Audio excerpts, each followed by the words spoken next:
Hello मेरे प्यारे बच्चों, क्या हाल चाल। बढ़िया सब। उम्मीद है आप सभी अच्छे होंगे और आपकी तैयारी भी एकदम लाजवाब तरीके से चल रही होगी। बहुत सारे बच्चों के कमेंट आ रहे थे कि सर अभी बायोलॉजी का वन शॉट पूरा नहीं हुआ। उसके लिए दिल से सॉरी। कुछ टेक्निकल इशू की वजह से और भी कुछ प्रॉब्लम हो गया था जिसकी वजह से ये रेगुलर नहीं हो पाया। बट डोंट वरी, एक सप्ताह के अंदर आपके जो बचे कुचे 3 से 4 चैप्टर हैं उनका निपटारा हो जाएगा। क्योंकि आज के इस वीडियो में हम आपके बायोलॉजी के 10वें चैप्टर जैव प्रौद्योगिकी एवं उसके उपयोग का वन शॉट सॉल्यूशन देखने वाले हैं। इसके बाद तो केवल 3 ही चैप्टर बचेंगे, तो उनको एक सप्ताह के अंदर ही निपटा देंगे, टेंशन नहीं लेना है। देखिए, पहले भी आपको बताया था भैया कि जो चैप्टर आपका 9 है और 10 है वो एक ही है। यानी एक इसलिए है भैया कि जो चैप्टर 9 है और 10 है, इन दोनों से मिलाकर के टोटल आपके 10 नंबर के क्वेश्चन पूछे जाएंगे एग्जाम में। कितने नंबर के? 10 नंबर के क्वेश्चन पूछे जाएंगे। ठीक, तो ये जो 9वां चैप्टर आपका है और 10वां एक ही है। जैव प्रौद्योगिकी जो 9वें चैप्टर में हमने उसमें सिद्धांत और प्रक्रम को देखा था, और यहां पर आज हम 10वें चैप्टर में जैव प्रौद्योगिकी के उपयोग को देखेंगे कि भैया जो इसका उपयोग किस किस क्षेत्र में होता है। और दोनों में से 5-5 नंबर के क्वेश्चन पूछे जाते हैं। तो अधिकांश टॉपिक को तो हमने चैप्टर 9 में ही कवर कर रखा है। बाकी जिन भी स्टूडेंट ने नहीं देखा है तो प्लेलिस्ट में आप देख लिया करो, वन शॉट पूरा उसी में पड़ा है। ठीक है, तो ये बहुत ही छोटा सा चैप्टर है। चलिए शुरू करते हैं बिना किसी देरी के। एक एक इंपॉर्टेंट टॉपिक का निपटारा हम बेहद सिंपल तरीके से करते हैं। तो भैया पहला क्वेश्चन है आपका, फर्स्ट क्वेश्चन है भैया कि जीएम फसल क्या है, या कभी कभार जीएमओ का फुल फॉर्म दे देगा। जीएमओ क्या होता है? ठीक, जीएमओ से ही रिलेटेड जीएम फसल है, या फिर जीएम फसल ना बोल के हिंदी में बोल देगा आनुवांशिक रूपांतरित फसल किसे कहते हैं, और इन फसलों के लाभ लिखिए। जीएमओ का मतलब जेनेटिक मॉडिफाइड ऑर्गेनिज्म। ठीक है, यानी जैव प्रौद्योगिकी द्वारा रूपांतरित जीव, या फिर आनुवांशिक रूपांतरित जीव कह सकते हैं। जेनेटिक का मतलब है आनुवांशिक, और यही पर है जीएम फसल यानी जेनेटिकली मॉडिफाइड ठीक फसल, यानी वही चीज आनुवांशिक रूपांतरित फसल। तो भैया चाहे जीएम फसल कहे या आनुवांशिक रूपांतरित फसल कहे या आनुवांशिक रूपांतरित पौधा कहे, कुछ भी कहे, सब एक ही है। तो जीएम फसल क्या है, इन फसलों के क्या लाभ हैं। अब देखिए, नाम ही है जीएम फसल यानी आनुवांशिक रूपांतरित फसल। तो भैया ऐसी फसल जिसके भाई जीन में क्या है, हेर फेर करके, जीन में हेर फेर करके यानी इधर उधर करके एक नई नस्ल यानी पौधों की एक नई नस्ल तैयार कर दी जाए, तो उस फसल को कहते हैं जीएम फसल। ठीक है, तो हम लिखेंगे ऐसी फसलें जो जीन स्थानांतरण के द्वारा तैयार की जाती है उन्हें आनुवांशिक रूपांतरित फसल या फिर जीएम फसल कहते हैं। ठीक, हमने बताया ना कि आनुवांशिक रूपांतरित फसल इसलिए कहते हैं क्योंकि इनमें क्या है, जीन में हेर फेर करके कोई अतिरिक्त जीन प्रवेश करा दिया जाता है, तो उससे एक नई प्रजाति उत्पन्न हो जाती है। जैसे भी देखा होगा भैया, क्या है इसी में पढ़ेंगे, गोल्डन राइस वगैरह, बीटी कपास, बीटी फसल, तो ये सब जेनेटिकली मॉडिफाइड है। तो भाई 2024 में पूछ लिया था आनुवांशिक रूपांतरित पौधों मतलब 2 पौधों के नाम लिखिए। तो भैया बहुत सारे हैं, बीटी कपास है, बीटी फसल है, उसके बाद गोल्डन राइस है। इस तरह से मतलब बहुत सारी आनुवांशिक रूपांतरित फसलें हैं। ठीक, तो समझ में आ गया ना कि ऐसी फसलें जो जीन स्थानांतरण के द्वारा तैयार की जाती हैं उन फसलों को अपन आनुवांशिक रूपांतरित फसल या जीएम फसल कहते हैं। अब भैया इन फसलों के लाभ क्या हैं, तो इन फसलों के लाभ ध्यान से समझिएगा। पहला, इन फसलों को उत्पन्न करने में कम समय लगता है। देखिए, अगर जेनेटिकली इसमें मॉडिफाई करके इनको तैयार किया गया है तो कुछ ना कुछ इसमें गुण होगा, कुछ ना कुछ खूबी होगी, तभी इसको तैयार किया गया है। नहीं तो जरूरत क्या थी। तो इस भाई किस पर्पज से तैयार किया गया है, पहली बात यह है बच्चों कि इन फसलों को उत्पन्न करने में टाइम कम लगता है, यानी अन्य जो फसलें हैं उन फसलों की अपेक्षा ये जल्दी तैयार हो जाती हैं। जैसे देखा होगा भी गांव में जो देसी आम वगैरह के पेड़ होते हैं उनको भाई उनमें फल लगने में, फल पकने में काफ़ी टाइम लगता है। बट जो जेनेटिकली मॉडिफाइड जो आज के टाइम में मार्केट में होते हैं ना, कि अब तो 12 मासी यानी हर अगर बात कर लें पूरे साल भर में उनका फल लगना, फिर फल उसके बाद टूट जाना, फिर नए से नए फूल फल लगना, तो लगा रहता है प्रोसेस। तो वो जो फसलें होती हैं, जैसे आम की बहुत सारी प्रजातियां हैं भाई, चौसा है, दशहरी है, इस तरह से, तो उनको तैयार होने में कम टाइम लगता है। जब तक देसी आम छोटे छोटे होते तब तक वो भैया एकदम तैयार हो चुके होते हैं। तो इसी तरह से ये चीज होता है भाई, इनको तैयार करने का पर्पज ये है कि कम समय लगता है, पहली बात।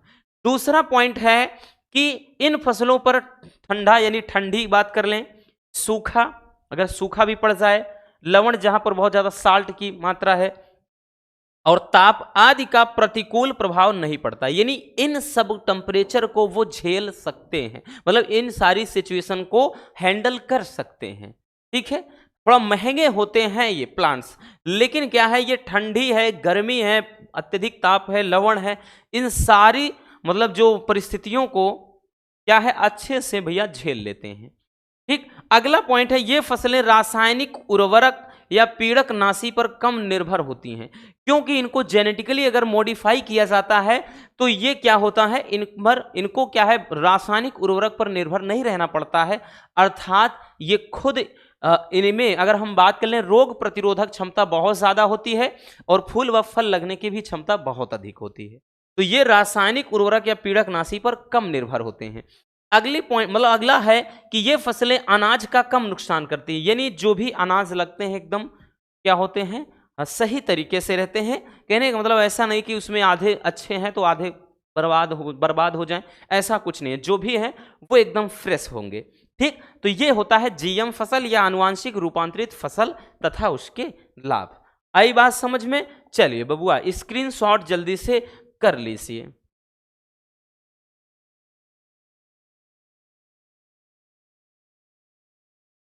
हो गया ना? चलिए आगे चलते हैं भाई। अगला है आपका बीटी फसल। ये तो भैया इस चैप्टर का वेरी वेरी इंपॉर्टेंट टॉपिक है। बीटी फसल इस चैप्टर में इस टॉपिक से ज्यादा इंपॉर्टेंट तो कुछ है ही नहीं। ठीक, बीटी फसल है। कितनी बार बोला है कि भाई क्लास के टाइम पर ये कॉल वगैरह मत किया करो, न जाने कौन परेशान करते हैं। देखिए भैया, तो यहां पर ये बीटी फसल होता क्या है, देखिए बीटी अगर आप इसको भाई देखें, जो बीटी है, बी और टी, बी का मतलब होता है बैसिलस, क्या चीज, बैसिलस, और टी का मतलब थूरिनजिएंसिस, थूरिन बैसिलस जिएंसिस, थूरिनजिएंसिस। ठीक, बैसिलस थूरिनजिएंसिस ये जीवाणु का नाम है। अब जो बीटी फसल होती है ना, इसको भी क्या है आनुवांशिक तरीके से यानी आनुवांशिक रूपांतरित, ये भी एक पौधा है जिसमें करते क्या, देखिए ये एक ऐसा तो बताया ना कि देखिए आनुवांशिक रूपांतरित फसल है, और इसके लिए इसमें यानी कीड़क मतलब जो कीटनाशी होते हैं उनकी जरूरत नहीं पड़ती, अर्थात कीटनाशक की जरूरत इनको नहीं होती है। जैसे होता है भाई कि हम फसलों में बहुत ज्यादा कीटनाशक का प्रयोग करते हैं, रासायनिक उर्वरक का प्रयोग करते हैं, तब जाकर के ये कीड़े मकोड़ों से बचे रहते हैं। लेकिन ये जो बीटी फसल होती है, इनको एक खास किस्म से तैयार किया जाता है, जिसे हमने बताया ना कि इसमें बैसिलस थूरिनजिएंसिस नामक जीवाणु का प्रयोग होता है। ये जीवाणु होते करते क्या है, तो ये जीवाणु बीटी विष यानी बैसिलस थूरिनजिएंसिस विष उत्पन्न करते हैं, और उसी को इन पौधों में अर्थात फसलों में क्या है प्रवेश करा दिया जाता है।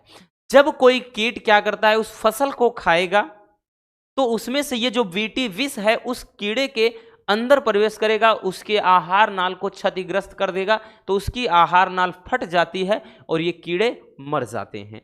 तो ये होती है फसल जो बीटी फसल। क्या होती है भैया, बीटी फसल। आई बात समझ में? चलिए लिखना कैसे है अब तो समझ में आ गया होगा हमारे रसगुल्लों को, हमने जो भी बोला है भैया। देखिए भैया, बीटी फसल एक आनुवांशिक रूपांतरित फसल है, जीएम फसल है, ठीक, जिसमें कीटनाशकों की आवश्यकता नहीं होती है, क्योंकि यह पादप जातियां पीड़क प्रतिरोधी होती हैं। ठीक है, अब बीटी फसल में आनुवांशिक स्तर पर सुधार करके पीड़क नाशी गुण प्रवेश कराए जाते हैं, और जो बीटी फसल है वो बैसिलस थूरिनजिएंसिस नामक जीवाणु बताया ना के द्वारा तैयार की जाती है। इन जीवाणु के द्वारा यानी बीटी जीवाणु के द्वारा तैयार की जाती है, और बीटी जीवाणु पौधों में बीटी विष उत्पन्न करता है। और जब कोई कीट अर्थात जब कोई कीड़ा फसलों को नुकसान पहुंचाता है तो बीटी जो विष है कीट के आहार नाल को क्या कर देता है, नष्ट कर देता है। ठीक है भैया, जिससे कीट जो है, कट लिखा है, जिससे कीट मर जाते हैं।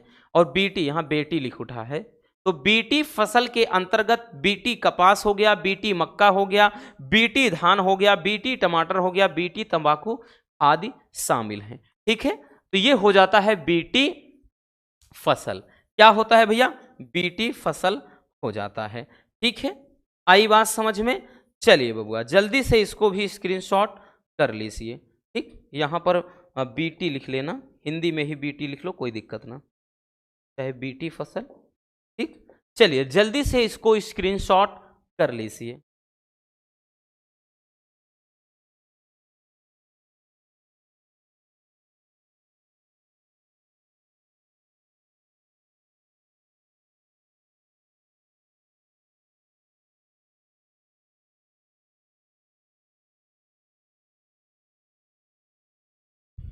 हो गया ना। चलिए आगे चलते हैं भैया। आगे क्या है, गोल्डन राइस।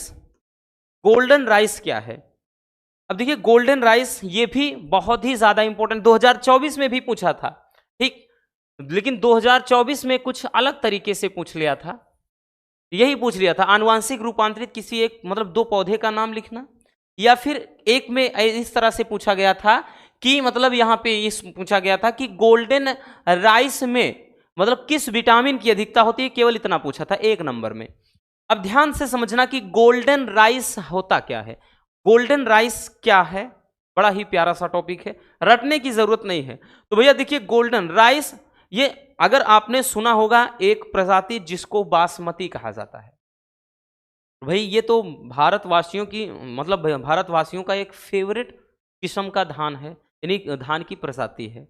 बहुत ज़्यादा, बहुत हम बात कर ले तो बहुत समय पहले से ही बासमती का उपयोग होता चला आया, तो उसी में थोड़ा मॉडिफाई करके कुछ अन्य मतलब कुछ और जेनेटिकली उसमें पोषक तत्व भरपूर मात्रा में उपलब्ध कराए जाते हैं, तो उसी से जो नस्ल तैयार हो जाती है, एक नई नस्ल, नाम दे दिया है गोल्डन राइस, क्योंकि ये पीले रंग का हो जाता है।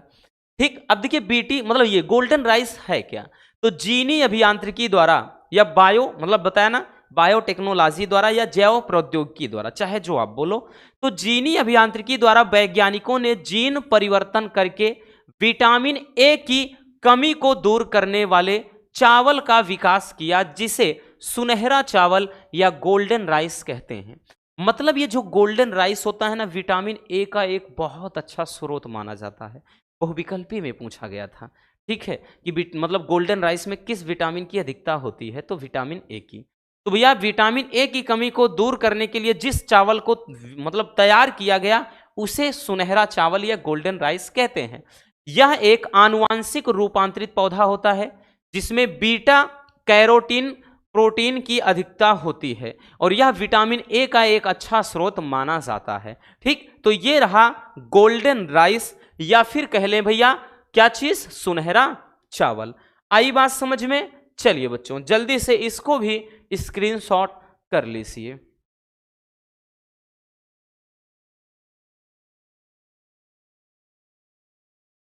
हो गया ना। चलिए आगे चलते हैं भैया। देखिए अब देखते हैं चिकित्सा के क्षेत्र में जैव प्रौद्योगिकी का क्या महत्व। ये सारे टॉपिक बच्चों आपके या तो 3 नंबर में आते हैं या 5 नंबर में, तो ये भी मोस्ट इंपॉर्टेंट है और हर साल पूछे जाते हैं। और इसके पहले एक चीज और सुन लेना, इसके पहले भी जो हमने देखा, बीटी फसल देखा, जीएम फसल देखा और साथ में गोल्डन राइस, तो ये पूरा कृषि के क्षेत्र वाले हैं।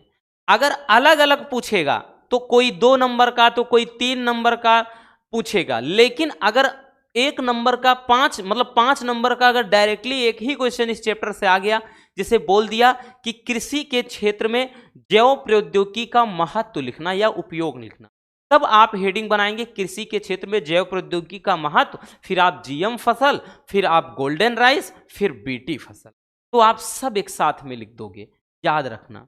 आई बात समझ में। तो वो पूरा कृषि के क्षेत्र वाला हो जाता है। तो दूसरा आपका यूं समझना, अब चिकित्सा के क्षेत्र में क्या उपयोग है, क्योंकि इस चैप्टर में केवल उपयोग ही पढ़ना है, जैव प्रौद्योगिकी का किस क्षेत्र में क्या उपयोग है। ठीक, तो भैया जी मतलब चिकित्सा के क्षेत्र में, अथवा इस क्वेश्चन को इस तरह से पूछ सकता है कि मानव इंसुलिन पर संक्षिप्त टिप्पणी लिखना है। मोस्ट इंपॉर्टेंट कह रहे हैं बच्चों, याद रखना, मानव इंसुलिन हर साल पूछा जाता है। अब देखिए मानव इंसुलिन है क्या, अगर हम बात करें तो इंसुलिन क्या होता है भैया, एक ये इंसुलिन एक हार्मोन्स है जो हमारे बॉडी में रिलीज होता है। और अगर हम बात कर लें तो ये जो हार्मोन्स होता है इंसुलिन, ये इंसुलिन हार्मोन्स कहां से स्रावित होता है, ध्यान से समझना, तो ये अग्न्याशय से होता है। कहां से भैया, अग्न्याशय, अग्न्याशय के अग्न्याशय के अंदर जो बीटा कोशिकाएं होती हैं, बीटा कोशिका, ठीक, उसमें लैंगर-हैंस की दूपिकाएं पाई जाती हैं, वहीं से ये इंसुलिन नामक हार्मोन्स का स्राव होता है। तो सीधा कह सकते हैं कि अग्न्याशय से होता है। और जब ये क्या करता है भैया, यही हमारे बॉडी में अंदर ब्लड की मात्रा, मतलब ब्लड के अंदर ग्लूकोज को मेंटेन करता है, यानी ग्लूकोज की मात्रा को नियंत्रित करता है, ज्यादा बढ़ने नहीं देता है। अगर यही अल्प स्रावित होने लगता है, यानी कम मात्रा में अगर इंसुलिन स्रावित होने लग जाए, तब उसी से एक बीमारी हो जाती है जिसको बोलते हैं डायबिटीज या शुगर या फिर मधुमेह कहते हैं। ठीक, मधुमेह कहते हैं। तो उसकी कमी को दूर करने के लिए ही, मतलब बायोटेक्नोलॉजी के द्वारा या जैव प्रौद्योगिकी के द्वारा मानव इंसुलिन का निर्माण किया गया। ठीक, यानी मानव इंसुलिन तैयार किया गया, क्योंकि पर्याप्त मात्रा में इंसुलिन ये हमारे बॉडी को मिल नहीं पाता था, इसलिए। ठीक है, तो चलिए समझते हैं कि मानव इंसुलिन क्या होता है। ध्यान से समझना भैया, मानव इंसुलिन एक लघु प्रोटीन हार्मोन है। क्या है, एक लघु प्रोटीन हार्मोन है। यह हार्मोन अग्न्याशय की बीटा कोशिकाओं में उपस्थित लैंगर-हैंस की दूपिकाओं से स्रावित होता है, अभी बताया ना। और यह रुधिर में क्या करता है बबुआ, ग्लूकोज की मात्रा को नियंत्रित करता है। इस हार्मोन के अल्प स्राव से मधुमेह नामक रोग हो जाता, भी बताया ना। ये जब अल्प स्रावित होगा, यानी कम मात्रा में स्रावित होगा, तो डायबिटीज नामक बीमारी हो जाएगी। प्रारंभ में मधुमेह रोगी के उपचार के लिए इंसुलिन को सुअर और गाय से प्राप्त किया जाता था। ठीक, लेकिन इससे कुछ रोगियों में एलर्जी भी होने लगती थी, और बाद में एली लिली नामक वैज्ञानिक ने, ठीक, या यूं कह ले एली लिली एक संस्था थी, ठीक, इन्होंने क्या किया, जीनी अभियांत्रिकी या पुनर्योगज डीएनए तकनीक का उपयोग करके क्या कर दिया भैया, ई कोलाई जीवाणु के द्वारा इंसुलिन प्राप्त किया, जिसे मानव इंसुलिन कहा गया। मतलब ये जो मानव इंसुलिन है, इसको कहां से प्राप्त किया जाता था प्रारंभ में, सुअर और गाय से। ठीक, यानी उनमें जो अग्न्याशय था उनसे, लेकिन वो कम मात्रा में प्राप्त हो पाते थे। और साथ ही साथ इसके साइड इफेक्ट ये थे कि भाई रोगियों में इससे एलर्जी होने लगती थी, जिसके कारण फिर ये प्रक्रिया बंद हो गई, क्योंकि एक तो इंसुलिन बहुत कम मात्रा में मिल पाता था उससे, और दूसरा नंबर इसके बहुत साइड इफेक्ट भी थे, जैसे एलर्जी होने लगती थी। ठीक है, तो समझ में आ गया बबुआ कि मानव इंसुलिन है क्या। बहुत ज्यादा नहीं रटना रसगुल्लों, एक सिंपल सा टॉपिक है। ठीक, चलिए जल्दी से इसको स्क्रीनशॉट कर लेना, फिर हम देखते हैं भैया नेक्स्ट टॉपिक की तरफ।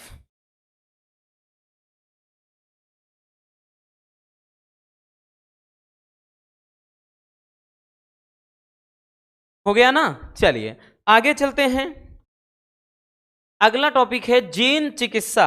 अगर इसको अगर याद हो भैया, तो हमने तो इसे इसके पहले वाले चैप्टर में भी बताया, वहां पर भी जीन चिकित्सा को समझाया था, बट फिर से एक बार देख लेते हैं, क्योंकि वहां आपको बता दिया था किस तरीके से जीन चिकित्सा है क्या, लेकिन यहां पर भी बताएंगे, वो इसलिए क्योंकि बहुत इंपॉर्टेंट है।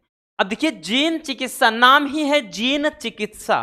अब देखिए जीन चिकित्सा में होता क्या है कि इसमें क्या है, जीन में हेर फेर करके, जीन में हेर फेर करके क्या करते हैं, कोई अतिरिक्त जीन यानी स्वस्थ जीन प्रवेश कराया जाता है। मान लेते हैं कि कोई व्यक्ति है जो बीमार पड़ा है, उसके अंदर दोषपूर्ण जीन है, तो इस टेक्नोलॉजी के द्वारा यानी जैव प्रौद्योगिकी के द्वारा उसके जीन में हेर फेर करके दोषपूर्ण जीन को एक स्वस्थ जीन के स्थान पे मतलब जो एक दोषपूर्ण जीन होगा उसके स्थान पर स्वस्थ जीन स्थानांतरित करा दिया जाता है। फिर वो जीन अपनी क्रियाशीलता को दर्शाएगा, अपनी सक्रियता को दर्शाएगा और अपने तरीके से काम करेगा। ठीक, तो ये होता है जीन चिकित्सा के अंदर। ठीक है, ये जीन टेक्नोलॉजी के अंदर यही होता है। ठीक, देखिए जीन चिकित्सा के अंतर्गत किसी दोषपूर्ण जीन को किसी दूसरे स्वस्थ जीन से प्रतिस्थापित करके अनेक रोगों का क्या करते हैं भैया, उपचार किया जाता है। इसमें जब स्वस्थ जीन को किसी रोगी के अंदर प्रवेश कराते हैं तो यह जीन अपनी सक्रियता को क्या करता है, प्रदर्शित करता है। सर्वप्रथम सन 1990 ईस्वी में एक 4 वर्षीय लड़की में, यानी 4 साल की लड़की में एडीए एडिनोसिन डाइएमिनेस के उपचार के लिए जीन चिकित्सा का प्रयोग किया गया। देखिए 2023 में क्वेश्चन पूछा था भैया, एडीए की कमी को दूर करने के लिए, यहाँ पे दूर करने के लिए जैसे उपचार पर टिप्पणी लिखिए, इस तरह से बोल दिया था। तो कभी कभार जो एग्जामिनर है ना, हमारे दिमाग से इतना ज़्यादा खेलते हैं कि मतलब ऐसा घुमा दो पता ही ना चले। अगर आप ढंग से पढ़े हैं तो कहीं से भी तोड़ मरोड़ के दे आप कर सकते। वो सीधा पूछ लिया था केवल जीन चिकित्सा के बारे में। तो याद रखना भाई, सर्वप्रथम सन 1990 ईस्वी में एक 4 साल की लड़की में एडीए, यानी एडीए क्या है, एडिनोसिन डाइएमिनेस, इस रोग के उपचार के लिए जीन चिकित्सा का प्रयोग किया गया था। इसके उपचार हेतु सामान्य जीन के आरएनए की अनुप्रति को रेट्रोवायरस या किसी अन्य विषाणु वाहक में स्थानांतरित कर दिया जाता है। इस तरह से फिर ये क्या होता है, जीन अपने तरीके से उस बॉडी के अंदर काम करने लगता है। ठीक है, आई बात समझ में भैया कि जीन चिकित्सा क्या होता है। ठीक, चलिए जल्दी से इसको भी स्क्रीनशॉट कर लीजिए।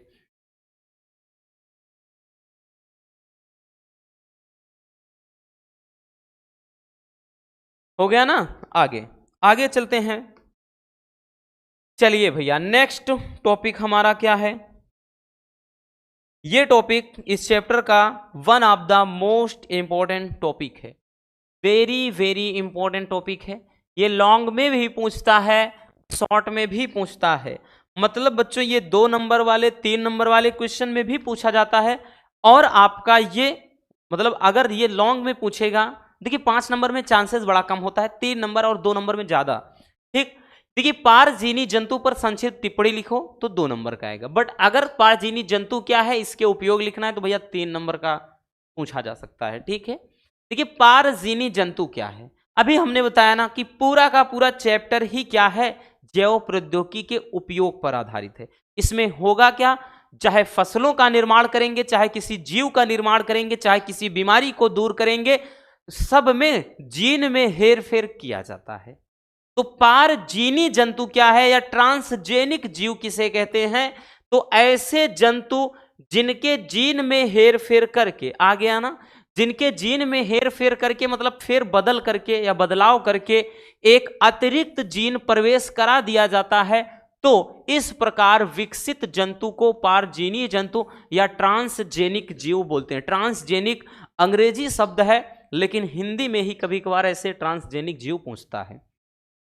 आई बात समझ में कि ट्रांसजेनिक जीव क्या होता है, कि ऐसे जंतु जिनके जीन में हेर फेर बदल करके कोई अतिरिक्त जीन प्रवेश करा दिया जाए, तो इस प्रकार जीवों की जो एक नस्ल तैयार हो जाती है उसी को कहते हैं ट्रांसजेनिक जीव या पारजीनी जंतु। लाइक दैट, जैसे अगर हम बात कर लें, इसकी बहुत सारी प्रजातियां तैयार की गई हैं। जैसे भी अगर हम बात कर लें, जैसे मीरा बकरी, ये बकरी की एक प्रजाति है। उसके बाद कागा गाय, इसके अलावा डॉली भेड़, ये सब क्या है, ट्रांसजेनिक जीव है। यानी इनको क्या है, जेनेटिकली मॉडिफाई करके एक मतलब नस्ल तैयार की गई है, जिनका नाम मीरा बकरी, कागा गाय, डॉली भेड़ ये रखा गया है। अब देखते हैं भैया पारजीनी जंतुओं के लाभ क्या, यानी पारजीनी जंतु का विकास क्यों करते हैं, यानी ये जंतु तैयार करते क्यों हैं। सबसे पहला, सामान्य शरीर की क्रिया व विकास के अध्ययन हेतु। तो भैया करते क्या है कि पारजीनी जंतुओं का जो निर्माण होता है वो विशेष रूप से किसी जीव के शरीर पर पड़ने वाले प्रभाव के अध्ययन के लिए किया जाता है। यानी किसी भी जीव के शरीर पर जो प्रभाव पड़ता है किसी मतलब जीन का, तो उसके बारे में जानकारी अगर प्राप्त करना है तो वो ट्रांसजेनिक जीव के द्वारा होता है, यानी इससे बहुत सारी नस्ल तैयार होती है, तो उस पर एक्सपेरिमेंट किया जाता है। दूसरा है रोगों के अध्ययन हेतु। ध्यान से समझना, अनेक पारजीवी जंतु इस प्रकार तैयार किए जाते हैं जिनसे रोग का विकास, मतलब रोग के विकास में जीन की भूमिका का पता लगता है। ठीक, कि अर्थात कौन सा जीन कितना ज्यादा एक्टिव है, कितना इनएक्टिव है, ये सारी चीजें ज्ञात होती हैं। ठीक है, तो ये रहा 2 पॉइंट। और भी इसके उपयोग हैं और भी लाभ हैं, तो पहले इसको देख लीजिए, इतना स्क्रीनशॉट कर लो, फिर हम आगे देखते हैं भैया। ठीक, स्क्रीनशॉट कर लीजिए।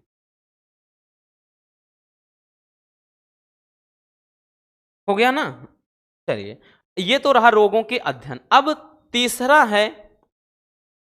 तीसरा है जैविक उत्पाद। तीसरा है भैया जैविक उत्पाद। तो इसके द्वारा जैविक उत्पाद को भी तैयार किया जाता है। तो पारजीवी जो जंतु हैं जैविक उत्पाद का निर्माण करते हैं जो रोगों के लिए औषधि का काम करते हैं। यानी पारजीवी, अब जरूरी नहीं है भाई, इसमें जैसे बहुत सारी नस्लें, अभी जरूरी नहीं कि केवल हमने बता दिया कि बस डॉली मतलब भेड़ की प्रजाति, बकरी की प्रजाति, गाय की, मतलब बहुत सारे जीव हैं। तो कोई भी मतलब किसी भी जीव के अंदर ये चीज करके एक नई नस्ल तैयार कर दें। ठीक है, तो वो सारी मतलब उनको तैयार करने का एक ही पर्पस है कि जैसे हमने बताया ना कि एक तो रोगों के बारे में पता चलता है, क्योंकि उससे ही जानते हैं कि कौन सा जीन कितना सही तरीके से काम कर रहा है। ठीक है, या कौन सा जीन किस रोग के लिए कितना ज्यादा प्रभावी है या कितना ज्यादा प्रभावशाली है। और हमने बताया फिर जैविक उत्पाद का, तो पारजीवी जंतु जैविक उत्पाद का निर्माण करते हैं, क्योंकि बहुत सारे ऐसे जीव हैं जिनके द्वारा बहुत तरह के एंजाइम्स या एंटीबायोटिक यानी प्रतिजैविक औषधियां वगैरह तैयार की जाती हैं। अभी जैसे बताया ना कि मानव इंसुलिन को ही सबसे पहले सुअर और गाय वगैरह से प्राप्त किया जाता था। ठीक, तो इसी तरह से वही चीज है ना, तो इनके तैयार करने का पर्पस यही है कि इनके द्वारा क्या है प्रोडक्ट, मतलब बहुत सारे ऐसे औषधियां भी तैयार होती हैं जो रोगों के लिए भाई औषधि के रूप में काम करती हैं। ठीक, अगला है टीका एवं रासायनिक सुरक्षा परीक्षण। तो देखिए इसमें विषाक्तता सुरक्षा परीक्षण भी कहते हैं, मतलब इसको। ठीक है, यह ऐसी विधि होती है, अर्थात इसके अंतर्गत क्या होता है, टीके एवं औषधि के परीक्षण हेतु प्रयोग में लाई जाती है। ठीक, मतलब हमने बताया ना वैक्सीन वगैरह भी तैयार होते हैं, तो इन सब का अगर निर्माण कहीं ना कहीं देखिए तो पारजीवी जंतुओं के द्वारा होता है। ठीक, समझ में आया? तो क्या है कि यह एक ऐसी विधि है जो टीके एवं औषधि विषाक्तता के परीक्षण हेतु प्रयोग में लाई जाती है, क्योंकि पारजीवी जंतुओं में मिलने वाले कुछ जो जीन होते हैं इस विषाक्त पदार्थ के प्रति अति संवेदनशील होते हैं। यानी इनके द्वारा कुछ ऐसे जो पारजीवी जीव हैं इनमें कुछ ऐसे जीन होते हैं जो हानिकारक पदार्थों के प्रति अत्यंत संवेदनशील होते हैं और क्या करते हैं भैया, उनसे लड़ने की क्षमता रखते हैं। ठीक, तो ये भी हो जाएगा पारजीवी जंतु के लाभ में। चलिए जल्दी से इसको भी स्क्रीनशॉट कर लीजिए।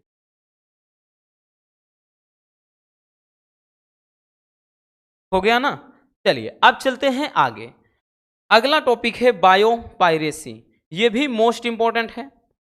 ये भी भैया आपका हम वेरी वेरी इंपॉर्टेंट लिखेंगे, क्योंकि उस मोस्ट इंपॉर्टेंट से भी कहीं ज्यादा इंपॉर्टेंट है। देखिए, और एक चीज हम 100% गारंटी के साथ कह रहे हैं, बस आप लोग मन लगा करके सारे टॉपिक को अच्छे से तैयार कर लेना। अगर एक भी बाहर से आ जाए ना तब बोलना। ठीक है, हाँ कुछ ऐसा घुमाता है कि इधर उधर, उससे आप खुद घूम जाते हो। बाकी टॉपिक के बारे में तो हम गारंटी लेते हैं कि बाहर का नहीं आएगा, याद रखना। और इतना सिंपल तरीके से आपको हम हर एक चीज बताते हैं, इस बात की भी गारंटी है कि इतना आसान मिलेगा नहीं। जाओ तुम चाहे जहां, याद करोगे वहां, हर जगह याद करोगे भैया कि हाँ किस तरीके से हमने आपको दिया है टॉपिक। ठीक, बायोपायरेसी है क्या? तो बायोपायरेसी एक प्रकार की बड़े इंटरनेशनल लेवल पर यूं कह लें एक चोरी है। क्या है? एक चोरी है। देखिए बायोपायरेसी में होता क्या है कि जब कोई संस्था या कोई कंपनी वगैरह क्या है किसी दूसरे संस्था या कंपनी की बिना अनुमति के या बिना सहमति के किसी जैविक संसाधन का एक मतलब इंटरनेशनल लेवल पर क्या कर दें भैया, उसका मतलब उसका उपयोग कर ले, तो यही क्या कहलाता है? बायोपायरेसी। अब समझिए, जैसे मान लेते हैं कि भैया आपके और हमारे बीच में कुछ ऐसी चीजें कि आपने कुछ बनाया कि आप किसी प्रोडक्ट मतलब किसी भी प्रोजेक्ट पर आप काम कर रहे हैं, किसी प्रोजेक्ट पर काम कर रहे हैं काफी दिनों से, और भैया हमको उसके बारे में थोड़ी बहुत जानकारी इधर उधर से मिल गई, और हमने क्या किया, आपका फार्मूला चुरा करके उसे क्या किया, बता दिया कि ये मेरा है। तो भैया यही होती है बायो पायरेसी।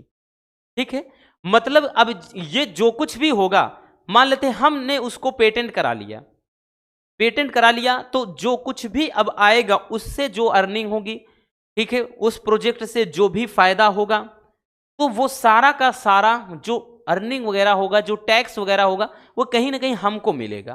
तो ये सारी चीजें होती हैं बायो पायरेसी के अंतर्गत। अब तो समझ में आ गया होगा, नहीं आया तो समझ में आ जाएगा। देखिए भैया, जब कोई देश, संस्था या फिर कंपनी किसी दूसरे देश, संस्था या कंपनी के जैविक संसाधन का उपयोग बिना उसकी सहमति या अनुमति के करता है तो इसे बायो पायरेसी कहते हैं। ठीक, जैसे अब समझिएगा, एग्जाम्पल के साथ समझना। जैसे बासमती के बीज जो भारत का एक सुगंधित चावल है, बताया ना कि भाई धान की लाखों प्रजातियां हैं, और बासमती से तो भैया न जाने कितनी पीढ़ियों से हमारे दादा बाबा उगाते चले आए हैं।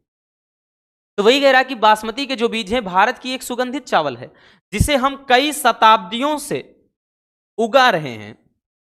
लेकिन जो राइसटेक का दावा है, जो एक अमेरिकी कंपनी ऐसा माना जाता है कि राइसटेक का दावा है कि यह अनोखी खोज इनके द्वारा की गई है। ठीक है, यानी इन्होंने बताया कि भैया ये खोज तो हमने की है। इसी तरह से भैया अगर बात कर लें, ऐसे ही नीम जिसका उपयोग हम कई शताब्दियों से पीड़क नियंत्रण, औषधि के लिए यानी औषधि के रूप में भी करते हैं, घर में दैनिक कार्यों के लिए करते हैं, अनाज रक्षण के लिए भी उसकी पत्तियां वगैरह गेहूं वगैरह में डाल देते हैं कि कीड़े ना लगे उसमें। ठीक, उसके अलावा रेशम और ऊनी कपड़ों के बचाव के लिए कर रहे हैं। लेकिन इनसे बने उत्पाद पर जो लगा टैक्स होता है उसी देश को जाता है जिससे मतलब जिसने इस पादप को पेटेंट करा रखा है।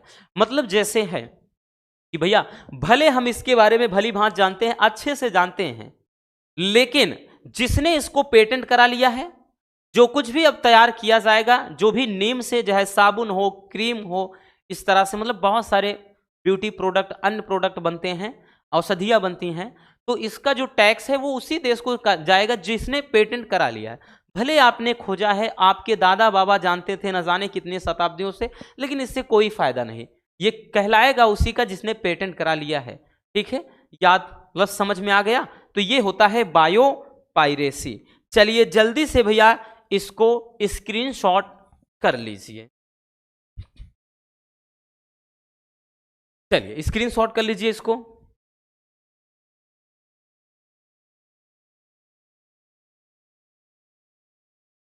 हो गया भैया। तो बस आज के इस वीडियो में इतना ही।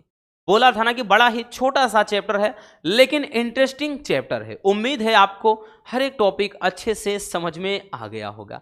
अगर वीडियो पसंद आई हो तो प्यार से लाइक जरूर कर दीजिए, नए हैं तो चैनल को सब्सक्राइब जरूर कर लीजिए। मिलते हैं किसी और शानदार टॉपिक के साथ। Love you, bye bye, take care. और हाँ, एक प्यारा सा कमेंट बॉक्स में छोड़ दीजिएगा।